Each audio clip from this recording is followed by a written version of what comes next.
धुळे जिल्ह्यात असलेल्या साक्री तालुक्या येथील वाकी गावामध्ये आज सायंकाळच्या सुमारास एक धक्कादायक घटना घडली।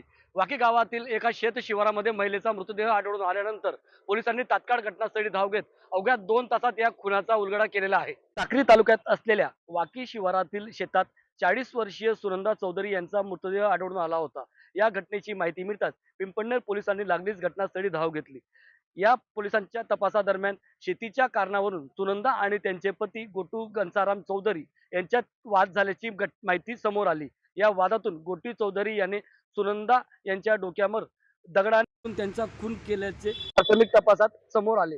खून केल्यानंतर संशयित पती घटनास्थळावरून पसार झाला होता। मात्र पिंपळनेर पोलिसांनी गोपनीय माहितीच्या आधारे व तांत्रिक तपासाच्या आधारे आपली तपासाची चक्र वेगाने फिरवली आणि अवघ्या 2 तासात संशयित असलेल्या गोटू चौधरीला ताब्यात घेतलं। पोलिसांनी चौकशीत त्याने पत्नीचा खून केल्याचे कबुली जबाब त्याने दिला आहे।